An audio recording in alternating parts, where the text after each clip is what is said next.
Praise the lord. ప్రియమైన సహోదరులందరికీ mirror of Christ తరపు నుంచి శుభాలు.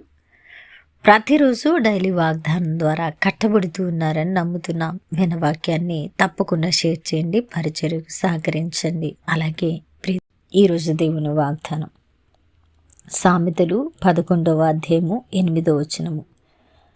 నీతిమంతుడు బాధ నుండి తప్పించబడును, భక్తిహీనుడు బాధ పాలగును. దేవునికి మహిమ కలుగునుగాక. సహోదరుడా, ఈరోజు మన జీవితాలలో అనేక బాధలున్నాయి, మన జీవితాలలో అనేక కష్టాలున్నాయి, ఇరుకులున్నాయి, ఇబ్బందులున్నాయి, సమస్యలున్నాయి. కట్టబడని పరిస్థితుల్లో నిలబడి ఉన్నాం, అంధకారంలో ఉన్నాం, ఎటు వెళ్ళాలో తోచని మార్గాలలో నిలవబడి ఉన్నాం. రేపేం జరుగుతుందో తెలీదు అన్నట్లుగా మన బ్రతుకులు ఉన్నాయి. అవును కదా? అయితే ప్రియదేవుని బిడ్డ, అయితే ఎంత బాధపడుతున్నావు నువ్వు? ఏ విధమైన బాధ అనుభవిస్తున్నావు నీవు? నీ బాధ అంతా కూడా దేవునికి తెలుసు. అయితే దేవుడు ఒకటే మాట మాట్లాడుతూ ఉన్నారు ఈరోజు. నువ్వు బాధ నుంచి తప్పించబడాలంటే నువ్వు నీతిమంతుడిగా ఉండి తీరాలని దేవుడు బలమైన వాగ్దానాన్ని ఇస్తున్నారు. మరి ఈ సంవత్సరము ఆఖరి నెల వరకు కాచి కాపాడిన దేవుడు అనేక బాధల నుండి మనల్ని తప్పించి ఉన్నారు. యథార్థమైన వాస్తవమైన మాట. ప్రియ దేవుని బిడ్డ, ఇంకా కొన్ని బాధలు నిన్ను అలుముకొని ఉంటే, వాటి నుంచి తప్పించబడని స్థితిలో నిలబడి ఉంటే ఒకసారి నీ హృదయాన్ని పరిశీలన చేసుకో. ఎక్కడైనా తప్పిపోయావా, జారిపోయావా?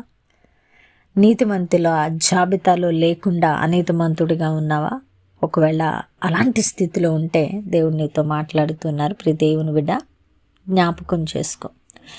నీవు యథార్థవంతుడిగా ఉంటే, నువ్వు నీతిమంతుడిగా ఉంటే ప్రతి బాధ నుంచి విడుదల ఉంది. ఆయన తప్పిస్తారు. ఇరుకులో కూడా విశాలత కలుగజేసే దేవుడు ఆయన.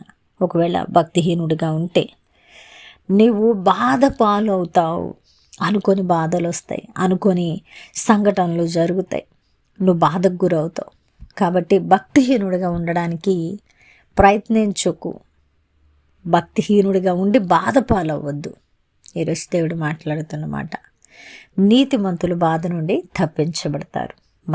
మనకున్న బాధల్లో తప్పించబడి ఈరోజు దేవుని కృపను పొందుకుంటూ ఉన్నామంటే దేవుని యందు భయభక్తులు కలిగి నీతి మార్గాలలో ముందుకు వెళ్ళడమే కారణం అయి ఉన్నది, ఆయన కృప. కాబట్టి ఈ విషయాలన్నిటినీ మనము ఆలోచన చేసి నీతిమంతుల జాబితాలో నిలబడి ఆయన చేత మన బాధలన్నిటి నుంచి విడుదల పొందుకునే వారంగా ఉందాం. వినవాక్యం ఫలింపు కొరకు ప్రార్థన.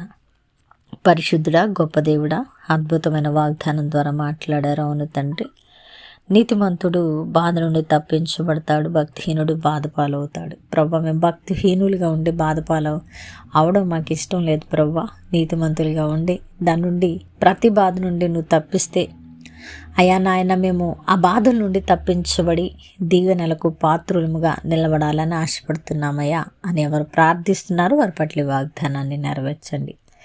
అయా ప్రభా, ఈ పరిచర్యకు సహకరిస్తున్న వారిని దీవించి ఆశీర్వదించండి. చేసిన ప్రార్థనకు దీవెన జవాబిచ్చారని నమ్ముతీ ప్రార్థన నజరేయుడైన యేసుక్రీస్తు నామమున సమర్పించి అడిగి వేడుకుంటున్నాం తండ్రి, ఆమేన్. ప్రియమైన దేవుని బిడ్డలారా, విన్న వాక్యాన్ని తప్పకుండా షేర్ చేయండి, పరిచర్యకు సహకరించండి. మరొక విషయం, మన కొత్త ఛానల్ తప్పకుండా సబ్స్క్రైబ్ చేయండి. ఇక్కడ మీకు లాస్ట్లో మరి నా ఫోటో ఉన్నటువంటి బటన్ మీకు కనిపిస్తుంది, దాన్ని క్లిక్ చేయండి, సబ్స్క్రైబ్ అవుతారు. షేర్ చేయండి. మీరు షేర్ చేస్తే అనేకులు వద్దకు వెళుతుంది. మరి దేవుని చిత్తమైతే మరలా కలుసుకుందాం. దేవుడు దీవించునుగాక. ఆమేన్.